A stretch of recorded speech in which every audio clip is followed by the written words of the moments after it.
Chers amis, bonjour. Eh bien, je vous propose avec ma chronique un peu de devancer le printemps. Ça va être un moment un peu de lumière. Et quelle lumière? Celle de la philanthropie, qui est une clé pour humaniser notre société. Ce mot philanthropie, c'est ce mot à partir duquel les Grecs disaient c'est l'amour, l'amour de l'autre, l'amour de la société, l'amour de l'humanité. Et on entend souvent finalement c'est pas mon problème. Ça marque en fait une forme de cynisme, en tout cas une grande indifférence. Alors c'est une rencontre de deux personnes.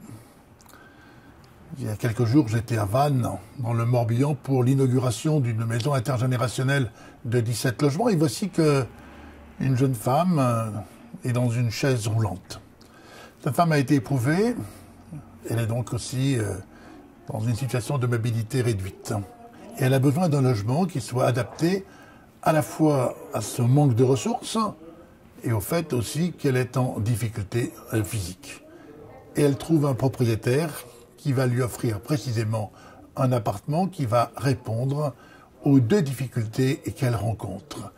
Et alors elle est dans l'ordre de l'émerveillement et de l'étonnement. C'est quelqu'un qui a saisi que à la loi du marché, il fallait substituer aussi parfois, pour qu'il y ait plus d'humanité, l'expression de la philanthropie. C'est aussi un juge qui, dans sa profession, a à connaître d'un impayé de loyer. Il regarde ce dossier, mais il se dit, mais c'est pas possible, elle n'a pas la possibilité, cette personne, de pouvoir payer un tel loyer. Alors, il appelle notre association, il nous demande si on ne veut pas l'aider en fait au règlement de cette dette. Et puis voici que pour lui, il y a un appartement familial qui se libère et il propose cet appartement. Là encore, un émerveillement. Vous allez me dire, mais c'est trop beau pour être vrai. Et pourtant, ce sont deux histoires authentiques. Finalement, ces deux bailleurs ont peut-être compris ce mot de Jean-Claude Guillot.